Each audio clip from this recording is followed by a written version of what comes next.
Oi, pessoal. Na aula de hoje vamos falar sobre pipeline, certo? Na aula anterior vimos sobre caminho de dados e no final de caminho de dados percebemos que não é, trabalhar especialmente com arquiteturas monociclos não é tão interessante porque a gente perde bastante desempenho, deixando o computador ocioso, em algumas partes do hardware ocioso por boa parte do tempo. Então, o que é que pode ser feito? Uma das soluções que a gente comentou foi tentar deixar essas instruções sendo executadas mais ou menos em paralelo. E para permitir isso, sem eu precisar incrementar muito o meu hardware, uma das possibilidades é trabalhar com pipeline. Ok? Pronto. Um dos problemas é que aquela arquitetura monociclo ela vai de encontro a um dos princípios de projetos que diz que o caso comum deve ser realizado mais rápido. Mas não ocorre. Como vimos no exemplo, considerando um MIPS monociclo, significa que a instrução mais simples a ser executada, que era a opção de jump, ela precisava passar todo o tempo de execução de uma instrução de load, por exemplo. Vamos considerar que cada estágio use só 1 nanosegundo. Então, para executar uma função de jump, eu precisaria de um único nanosegundo. Só que para uma arquitetura monociclo, eu precisaria esperar os 5 nanosegundos, que seria o período do meu clock, certo? Então, isso não é interessante. Então, se as minhas instruções são simples, por que não deixar elas executarem mais rápido, tá? E por que deixar parte do meu hardware ocioso? E se eu puder realmente colocar várias instruções processadas ao mesmo tempo em cada parte do hardware? Tá? Então, eu teria uma utilização muito maior do meu hardware, aumentando o desempenho, o throughput, especialmente o throughput de instruções. Certo? Como uma analogia, vamos fazer uma analogia com uma loja que trabalha com lavagem de roupa. Na lavagem de roupa dessa loja, em específico, ela tem 4 etapas, que é lavar a roupa, secar, passar ferro e guardar. Cada um desses estágios dura meia hora, certo? Então, considerando aí alguns estágios de execução, eu precisaria para uma lavagem completa 2 horas, certo? Só que eu tenho 4 conjuntos de roupas, que seria o equivalente às nossas 4 instruções. Se eu executo da forma que está aí, significa que quando eu estiver secando, minha máquina de lavar está sem funcionar, está sem ser utilizada, está ociosa. Quando eu estou passando ferro, a máquina de lavar e a máquina de secar estão ociosas. E quando eu estou guardando, na primeira lavagem mesmo, as roupas, eu estou com a máquina de lavar, a máquina de secar e o ferro todos ociosos. E se for a mesma pessoa trabalhando aí, é uma pessoa para cada uma dessas etapas, elas ociosas também. Certo? Então, se eu preciso lavar 4 conjuntos de roupa nesse tipo de estrutura, que seria equivalente à nossa estrutura monociclo, eu precisaria de 8 horas para executar. Certo? E se eu fizesse aquela questão de conseguir colocar ele em paralelo, tá? Então, em paralelo, as instruções sendo executadas, só que em estágios diferentes, certo? Já que minha máquina de lavar, eu já lavei a roupa do primeiro conjunto, o conjunto A, e já estou secando, a máquina de lavar está livre. Como a máquina de lavar está livre, eu posso já começar a lavar a segunda leva de roupas, a B ali, certo? Quando eu estou passando o ferro, posso iniciar uma outra lavagem e também pode iniciar uma outra secagem, tá? E por aí vai. Essa é a ideia do pipeline. Eu não deixo parte do meu hardware ociosas. Eu já posso ir colocando outras instruções para serem executadas. E nesse caso aqui, nessa nossa analogia, saímos para executar a lavagem de 4 ciclos de roupa de 8 horas para 3 horas e meia, tá? Então, trabalhando bem menos que a metade do tempo para executar a mesma coisa. Então, o que é que significa pipeline? Pipeline são múltiplas e simultâneas instruções sendo executadas, certo? Só que em partes diferentes do meu hardware, em estágios diferentes de execução, certo? Então, elas são sobrepostas na minha linha de execução e na minha linha de execução sem precisar aumentar a quantidade de hardware, tá? Então, ele espera quando houver dependências e espera para encher um pipeline, certo? Para começar um outro. Não preciso encher ele inteiro. Eu posso encher uma parte do pipeline quando liberar uma parte de estrutura do hardware e iniciar, ok? Só que detalhe, o pipeline ele não diminui o tempo de execução. Uma única instrução, ela vai continuar precisando da mesma quantidade de tempo. O que ele vai melhorar, e significativamente, é a taxa de execução de um conjunto de tarefas.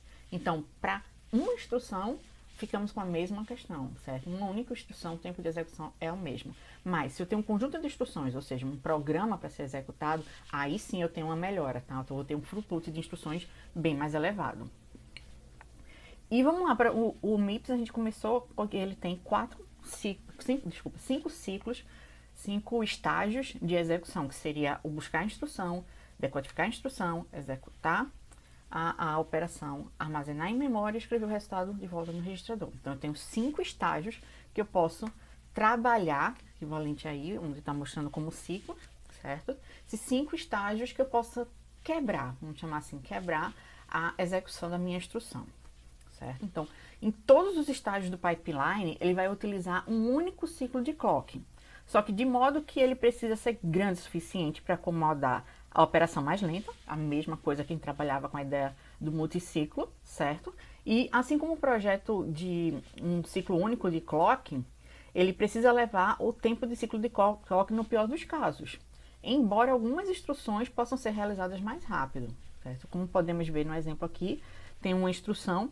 que ela precisaria executar em 800 picosegundos, só que algumas outras instruções que são mais rápidas, elas poderiam ser executadas em 500 picosegundos, certo? Então, posso fazer com que o ciclo da instrução seja um pouco mais lento do que a execução necessária. Então, o uso do pipeline me ajudaria nisso, nessa melhoria desse tempo de execução. Então, para esse exemplo aqui, para deixar um pouco mais claro, na parte de cima eu estou mostrando como seria a execução de uma arquitetura monociclo. Então, para cada instrução eu preciso passar pelos 5 estágios, eu espero, mesmo que eu não use todo, ok? E vamos considerar aqui que o tempo de acesso ao registrador, ou seja, aqueles 2 regs ali, de estágios que eu uso o registrador, precisaria de 100 picosegundos. E os demais estágios, 200 picosegundos, tá? O que me daria um total de 800 picosegundos para a execução da instrução inteira de load, ok? Para essa arquitetura monociclo, eu precisaria de 800 picosegundos para a execução de qualquer uma, mesmo quando eu utilizo alguma instrução que não tem a necessidade, ok? Aí o tempo de execução aqui é 800, como eu comentei, mas se eu coloco em pipeline e já começa a permitir que partes ociosas do hardware sejam preenchidas por outro tipo de tarefa, eu diminuo de 800 para 200. São 25% daquele valor. Tá? Então, o ganho de desempenho com relação ao throughput de atividades, de instruções, é muito alto. Okay? Então, o pipeline no MIPS ele vai permitir que todas as instruções elas tenham o mesmo comprimento. Como elas têm o mesmo comprimento e o mesmo formato, assim, formatos bem próximos, certo? E poucos, eu consigo estruturar bem os estágios do meu pipeline, certo? Os operandos em memória vão aparecer apenas em 2 elementos, que é o load e o store, o que faz com que a minha memória esteja livre por mais tempo, certo? E eu consigo alinhar bem os operandos dentro da minha memória, o que me permite essa separação entre as memórias, colocar esses dados e eu não ter nenhuma dependência estrutural entre os meus estágios, certo? Porém, o pipeline ele também vai trazer problemas. Temos que ver que quando as instruções elas estão muito próximas, já que uma não foi concluída quando a outra já iniciou, eu posso ter dependências. Posso ter dependências estruturais, conflitos também com relação aos dados, ao controle e às sessões, certo? Então, para um MIPS, ele tem a facilidade de buscar e decodificar em um ciclo, okay? O pipeline no MIPS. Ele pode decodificar e ler registradores em um único passo, que facilita. Ele pode calcular também o endereço no 3º estágio e acessar a memória no 4º, ou seja, de um estágio para outro ele consegue fazer essa mudança. E eu acesso a memória gasta apenas um ciclo de clock, que facilita e diminui bastante, já que o ciclo de clock ele vai ser definido pelo maior tempo. Então, o ciclo de clock, o maior tempo vai ser exatamente esse acesso à memória, que vai ser um limitante, no final das contas, do meu clock, tá? Porém, como eu comentei, eu vou ter conflitos. Então, eu posso ter dados, eu posso ter elementos que não poderiam ser utilizados ao mesmo tempo, por exemplo, memória. eu não posso ler e escrever ao mesmo tempo. Então, se eu pegar duas instruções que estejam no mesmo estágio, eu não seria possível. Tá? Então, teria esses conflitos estruturais, pelo menos dentro do MIPS. Conflitos de controle, se eu procurar algumas instruções de branching, a qual a instrução processar e eu não souber qual a próxima instrução, ou seja, eu tenho o if and else, eu cheguei na instrução do if. Eu não sei se eu vou para a próxima instrução ou se eu vou para o else, que significa que eu tenho que tomar uma decisão. Qual é a próxima instrução que eu vou pegar? E não dá tempo de chegar na ALU para fazer a comparação, certo? Para decidir qual deles é. Então, quem eu coloco? O próximo endereço ou o desvio? Tá? Conflitos de dados, quando as instruções eles dependem de dados. Por exemplo, eu fiz uma soma, coloquei o resultado no registrador S1 e na próxima instrução eu já tenho uma outra soma que usa o valor do S1. Então, eu não acabei de atualizar o valor do S1, eu não tenho como utilizá-lo já de cara na próxima instrução, certo? Porque eu vou colocar valores antigos. E eu tenho um grande problema também de como manipular as exceções. Quando eu coloco a ideia do pipeline, como eu estou aumentando as possibilidades de conflito, aumenta também minha possibilidade de erros, certo? Vamos ver como é que a gente pode amenizar esses pontos negativos do uso do pipeline. Tá? Vamos trabalhar agora, falar um pouco sobre os hazards, que são situações que impedem o início da próxima instrução no próximo ciclo, ou seja, situações em que eu preciso fazer algum tipo de adiamento. Eu não tenho informação em tempo hábil para trabalhar com dados, certo? Esse tipo de conflitos, ele pode ser de dados de controle ou de estrutura. De dados, quando eu tenho uma necessidade de trabalhar com o valor mais atualizado de um determinado dado no registrador.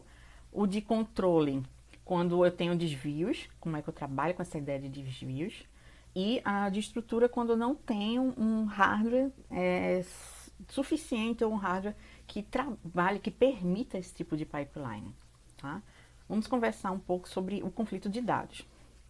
No conflito de dados, eu tenho uma dependência entre instruções, como nesse exemplo daí, que a instrução de subtração, ele depende do resultado da adição da instrução anterior. Não deu tempo de ter esse dado, tá? Então, esse tipo de problema precisa ser revisto. Aqui está mostrando ele dentro da estrutura, significa que, aqui é um outro exemplo, o resultado da soma do registrador 8 e 6 deveria ir para o 8, e no próximo passo, eu tenho a necessidade do uso do 8, certo? Só que eu estou aqui executando a LU. O resultado que vai estar aqui só vai estar presente, nessa de segunda linha, tá? Só vai estar disponível mesmo depois do ciclo 6. E eu já comecei a próxima instrução. No ciclo 6, que está aqui, no próximo dele, no próximo ele está já precisando dos dados. E eu não tenho disponível, não disponibilizei ainda. Então, como é que eu posso fazer com que, basicamente, o resultado da Lua ela passe já para a próxima, tá? Eu poderia fazer isso com a ideia de um data forward, como se fosse um fio de ligação direto entre alguns estágios, ok? E outra dependência é quando eu leio um dado da memória ou do registrador após fazer o cálculo. Como é que eu faço para também diminuir esse tipo de problema, onde eu tenho essa dependência, tá? Que tá aí, eu tenho que ter a informação que está no registrador, já, destino, sendo carregada novamente para fazer a soma. Então, ou eu teria um data forward fazendo com que a saída da ALU fosse ligada à própria entrada dela, tá? Com um fio direto, ou eu preciso fazer algum tipo de adiantamento da informação que vai estar nesse registrador ou modificação dessa ordem de execução. Certo? Precisa ser feita alguma coisa, porque do jeito que está para a arquitetura do MIPS, isso daqui causa um conflito e informações erradas. Porque, por exemplo, quando eu estiver executando esse end, o conteúdo do registrador S2 não vai estar atualizado, certo? Isso vai atrapalhar a execução do meu programa como um todo. Então, o que é que eu posso fazer? Que tipo de soluções eu posso dar para essas dependências de dados?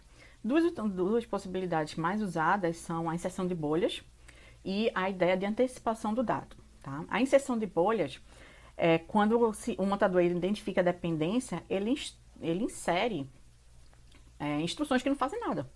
Ou seja, ele deixa ocioso por um tempo para poder, pelo menos, garantir que o dado esteja correto. Posso até perder um pouco de desempenho, mas o dado vai estar correto. E a ideia do bypassing, ou data forwarding, ele faz com que os resultados eles cheguem mais rápido para os próximos estágios, trabalhando com os resultados temporários, sem esperar pela finalização. Aqui está um exemplo da inserção de bolha. Para o exemplo que eu estava trabalhando, do adicionar T0 e T1 e colocar S0, e eu preciso de subtrair S0 de T3. Então, como o meu dado só vai estar disponível depois que eu sair, que ele estiver no registrador final, que é esse WB aqui, que preciso para poder identificar e colocar na ALU os valores, eu precisaria adicionar duas instruções que não fazem nada, simplesmente, certo? Isso realmente vai reduzir o meu desempenho, mas garante a corretude, ok? Essas bolhas a gente também chama de NOP, tá? Que são instruções que não fazem nada. Instruções que não operam, não realizam nenhum tipo de operação, que não tem mudança de estágio. Okay? E aqui eu tenho uma reorganização das instruções pelo compilador para poder melhorar essa questão de conflito de dados, porque o conflito ele vai existir e ele pode ser tratado por software ou por hardware. Por software, o compilador já poderia identificar que eu tenho uma certa dependência. Okay? Seria equivalente a essa linha em C, que seria B mais E, e eu vou utilizar o C mais B mais F, ou seja, eu preciso ter alguns dados que vão estar em memória carregados, que não necessariamente vão ser disponíveis, certo? Então, nesse daqui, quando eu carrego o valor em T2, na próxima instrução ele já está querendo adicionar, então ele não deu tempo ainda de chegar no registrador antes do dado ser inserido dentro da memória. Dentro da ALU, desculpa. Então, o que pode ser feito? Eu posso reorganizar esse código, ok? Se tem alguma linha que não seja dependente, eu poderia colocar ela para frente para poder permitir isso. Por exemplo, nesse caso daqui, eu fiz com que a operação de soma ela fosse mais para baixo e coloquei um outro load para ser executado antes, que eles não têm dependências com relação ao valor. Então, essa solução é feita por compilador, certo? O compilador é que vai reorganizar para evitar que no processador, quando fosse executado também, não precisasse adicionar essas bolhas, certo?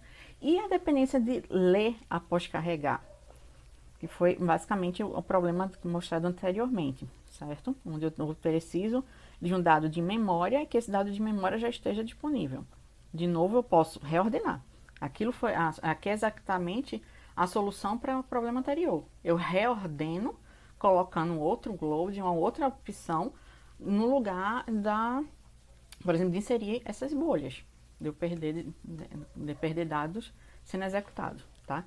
E com a outra possibilidade que eu comentei, de bypassing, ou também chamado de data forwarding, tá? Esse método, ele faz com que dados de um elemento, ele já esteja disponível para outros elementos, certo? Antes de chegar ao final da execução de uma instrução. Como é que eu faço isso? Colocando registradores entre as etapas, que vão funcionar como buffers internos para armazenar a informação, certo? E ser utilizada pelo próximo passo. Que a ideia do data forwarding é como se fosse um fio ligado, mas não existe essa possibilidade do fio, a gente utiliza o registrador para armazenar, certo? Aí esse data forwarding seria equivalente exatamente a esse fio que estou mostrando aqui, que esse fio ele vai ser implementado através de um registrador, um buffer que vai armazenar a informação que saiu da ALU antes de chegar e armazenar no banco de registradores, ok? Ou antecipar os dados, antecipar os dados faz com que eu não precise inserir essas nuvens, essas bolhas, desculpa. Mas essas bolhas nem sempre vai ser possível fugir delas, ok? Então, eu preciso, como nesse caso daí, eu posso até utilizar a ideia do bypassing, mas eu ainda preciso adicionar uma instrução, porque não saiu a tempo suficiente, ok? Com isso, a gente finaliza a aula de hoje. Na próxima aula, a gente continua com os conflitos, tá? Tchau, tchau.